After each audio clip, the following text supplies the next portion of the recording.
Jangan lupa subscribe, like dan turn on notification. Bismillahirrahmanirrahim. Assalamualaikum warahmatullahi wabarakatuh. Bertemu kembali kita pada hari ini. Jadi pada hari ini saya akan menyambung tajuk nisbah, kadar dan kadaran.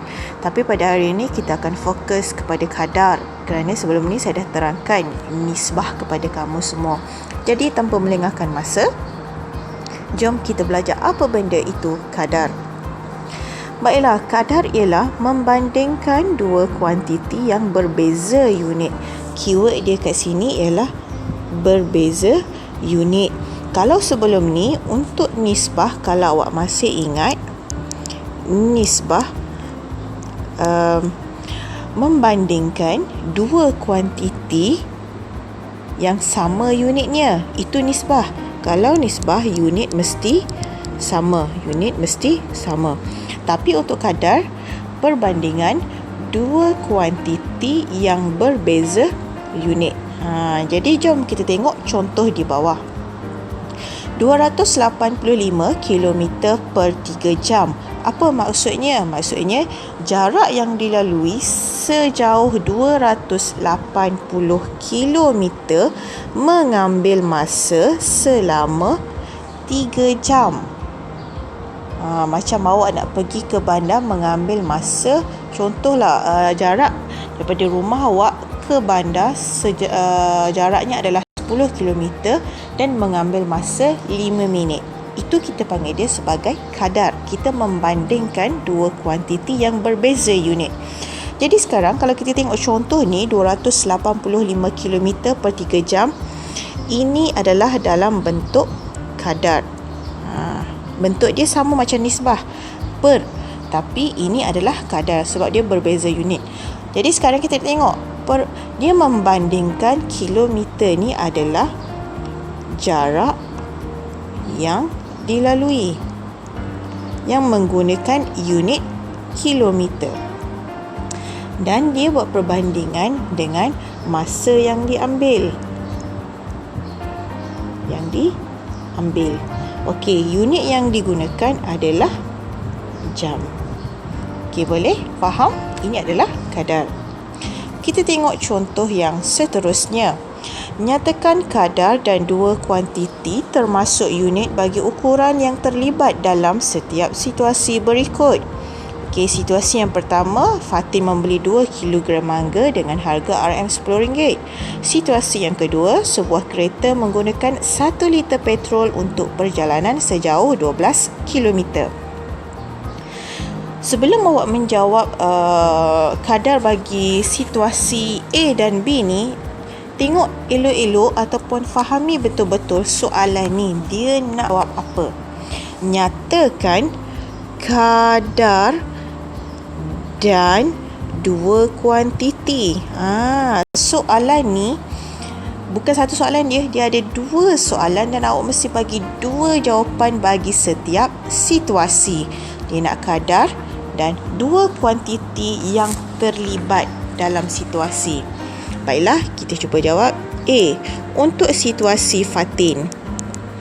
Yang pertama, dia suruh jawab kadar. Jadi kadarnya adalah Fatin membeli 2 kg mangga dengan harga RM10. Jadi kita boleh tulis kadarnya adalah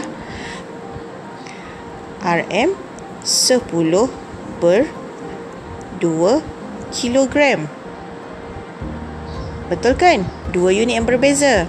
Okey, sekarang apakah dua kuantiti yang terlibat dalam situasi ini? Dua kuantiti itu, RM10 adalah jumlah wang yang mana unitnya adalah RM.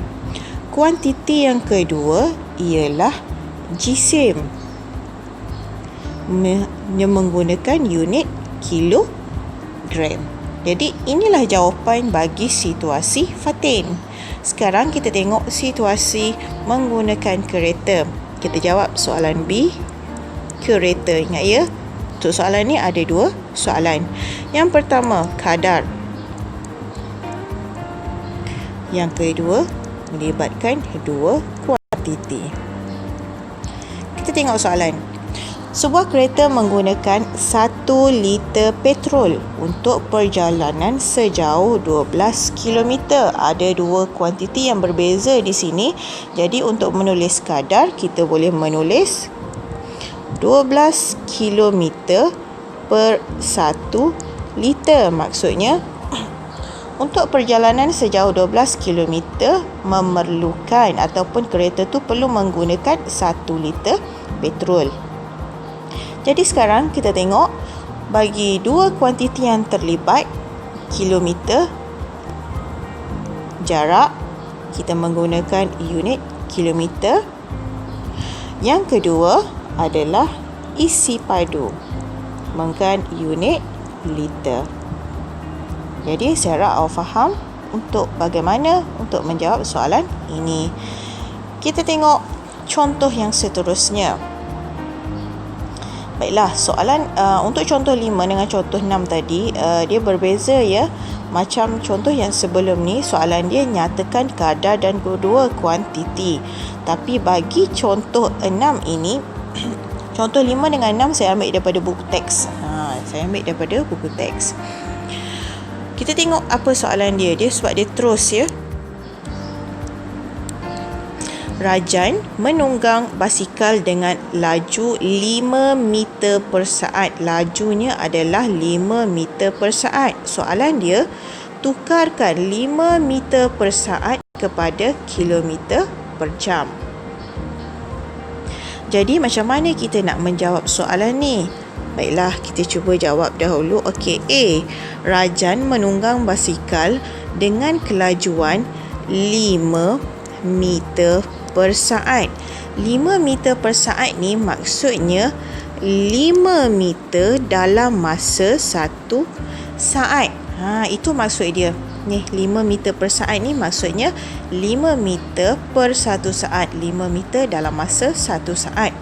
Sekarang soalan dia, tukarkan 5 meter per saat kepada kilometer per jam. Jadi kita nak tukar, sekarang kita nak tukar daripada ni M menjadi km, daripada saat menjadi jam. Jadi sekarang ni kita nak tukar dia menjadi kilometer per jam.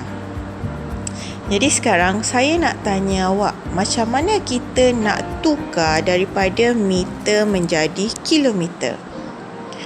Ingat balik, meter nak jadi kilometer masa awak belajar sekolah rendah. Ya, daripada meter kilometer kita kena bahagi dengan 1000. Okey, daripada saat nak tukar jadi jam macam mana?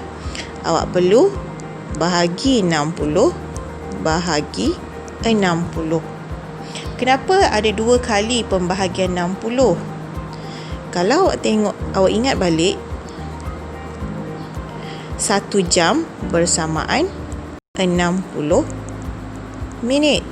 1 minit bersamaan 60 saat.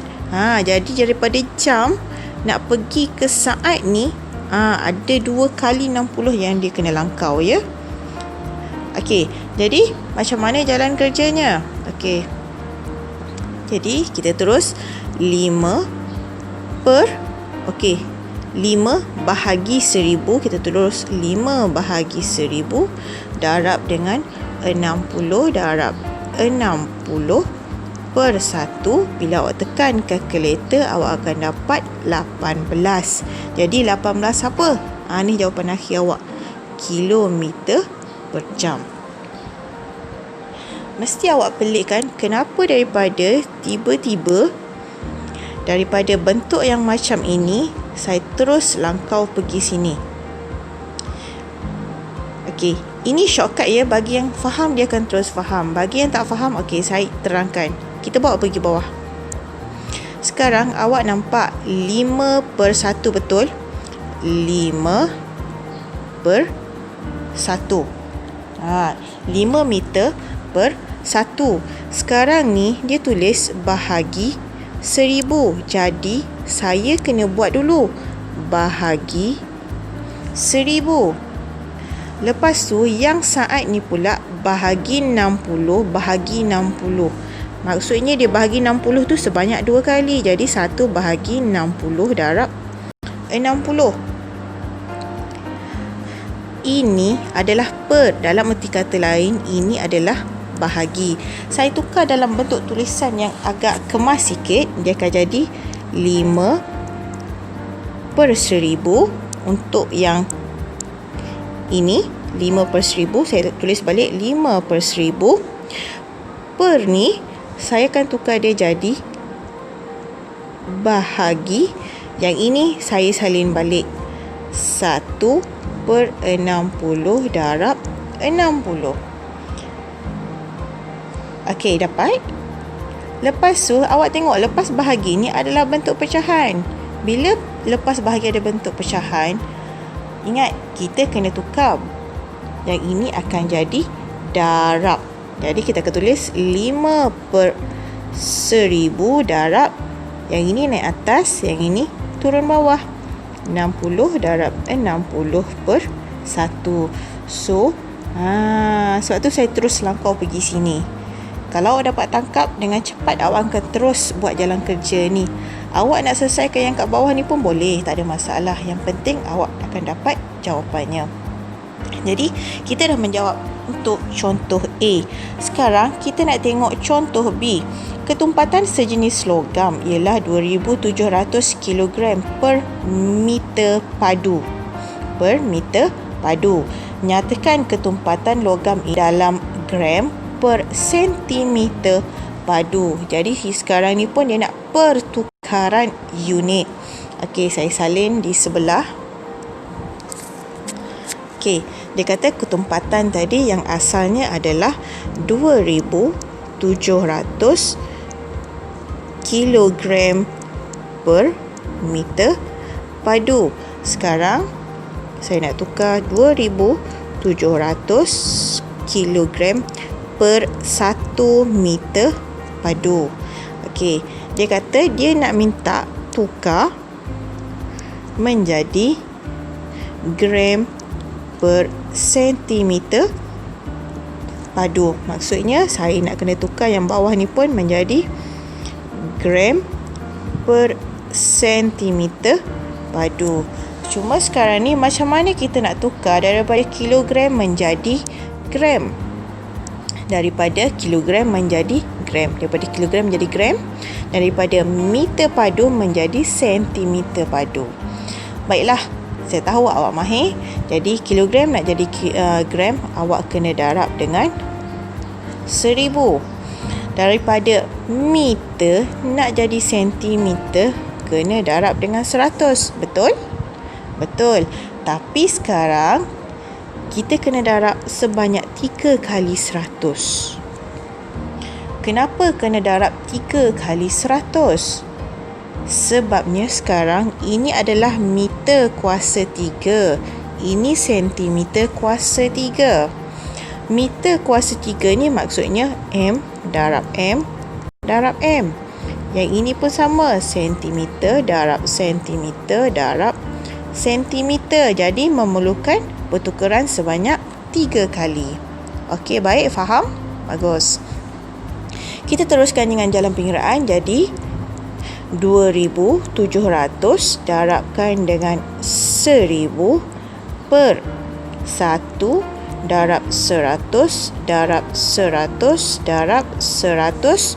Bila kita dah melakukan pendaraban ataupun pembahagian, kita boleh terus tulis unit yang kita ingin tukarkan tadi, iaitu G dengan sentimeter padu. So, bila awak tekan kalkulator, awak akan dapat 2.7 gram per sentimeter padu. Okey, jadi kita boleh tukar dia mengikut unit yang dia nak sini.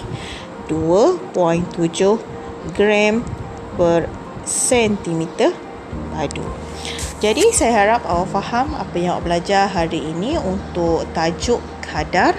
Jadi kita akan berjumpa lagi untuk kita habiskan tajuk ini dengan subtopik kadaran. Jadi sekian sahaja daripada saya. Terima kasih. Assalamualaikum.